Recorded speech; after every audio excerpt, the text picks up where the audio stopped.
Hi there, YouTube. It's Pyxcore. And man, I hate happiness. That's why I only play Atari games. Super Mario Galaxy? Never heard of it. The only Wii game I've ever played is Ghostbusters. Atari used to be a gaming juggernaut, much like how I used to make unscripted videos, and by that I mean not anymore. They released the second ever arcade game and were known for making hit after hit. Obviously, arcade games in their original state have more or less been phased out, with arcades looking loads different than they did in the 80s, and home gaming taking over. Nowadays, you can play Mortal Kombat on a Switch or that machine you commit identity theft with, but there was a beautiful time where home console and arcade games were able to coexist. And that sentence was mostly true except for the word beautiful. The Atari 2600, released on September 11th, 1977, was a console known for being one of the first home video game consoles. It was also known for having some really bad games. I'm getting ahead of myself though. Before we can talk about one of the first consoles ever, we have to talk about the first. The Magnavox Odyssey, released in September of 1972, was the first ever home video game console. Much like Computer Space, the first ever arcade game, there isn't really anything special about the Odyssey. I mean, it did have interchangeable cartridges, although a more accurate name for those would be HA! For some odd reason, the Odyssey's cartridges were numbered, instead of having the names of the games on them. I mean, it's not a big deal, but probably would have made for some interesting game nights. Bro, we have to play my favorite game, 7. You hire something? But that's enough about the Odyssey. Let's talk about what this video is truly about, the Atari 2600. The system launched with 8 games: Air-Sea Battle, Basic Math, Blackjack, Combat, Indy 500, Starship, Street Racer, Surround, and Video Olympics. Now, I know most of those sound like gibberish, with the exceptions being the name of a real-life race and what sounds like a kindergarten class. The 2600's lineup of games wasn't all garbage, though. Later, Pac-Man, Mario Bros., and Donkey Kong came to the system. I'm sorry, someone attempting to make Pac-Man, Donkey Kong, and Mario Bros. Came to the system. Yeah, the 2600's ports from the arcades weren't nearly as good as the originals. This was due to them being remade on weaker hardware. Obviously, they had to abide by the system's specs.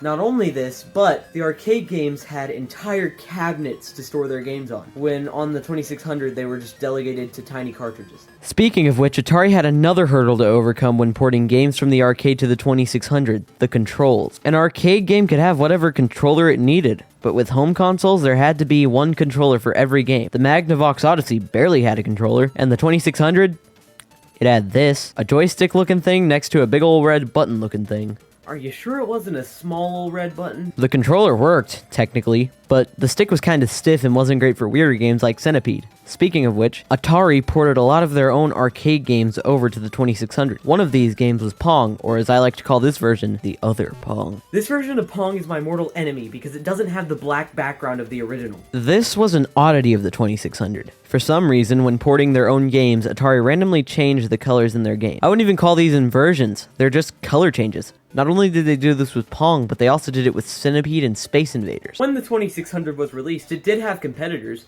those being the Fairchild Channel F, the ColecoVision, and the Intellivision, but consumers didn't really have much reason to choose those over the 2600, especially because of those exclusives. I only said that to segue into this section of the video. There aren't really many notable exclusives to the Atari 2600, but there are 3 that I want to talk about. The first of which was Pitfall.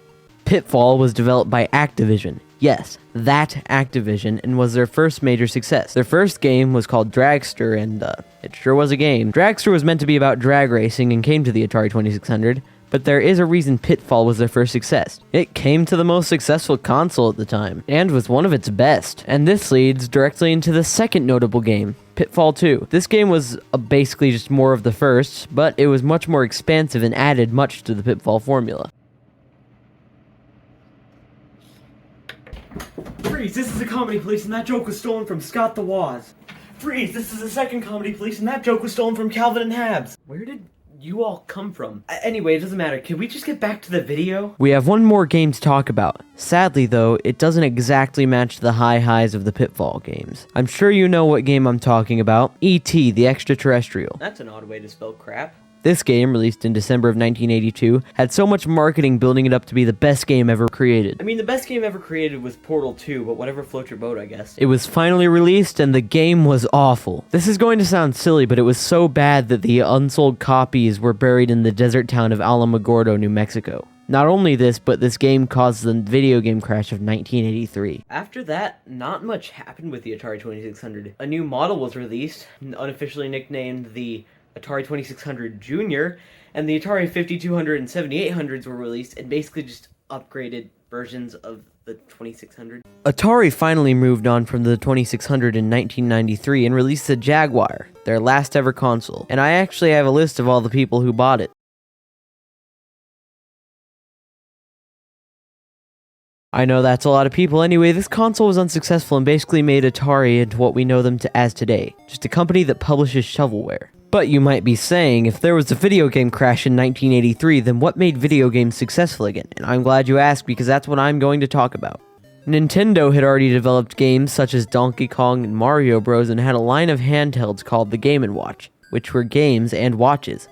But those were video games in the loosest definition of the term. In 1983, however, they had launched a console called the Nintendo Entertainment System, or as it was known in Japan, the Family Computer, aka Famicom. The console itself wasn't what made video games come out of the slump they were in, though. Instead, it was a bundle in 1985 that came with the system, the NES Zapper, 2 controllers, and a couple of little games called Super Mario Bros. And Duck Hunt. Those games are different topics for different videos, though. Although Atari today looks a lot different than it did back in the 2600 days, it is still an important part of gaming history, and one of the stepping stones that got us where we are today with modern consoles. That doesn't make some of their games any less bad, though. You know, after looking at Atari 2600 games, I might need to change my way of thinking and finally give good games a try. So, I am going to play Super Mario Galaxy.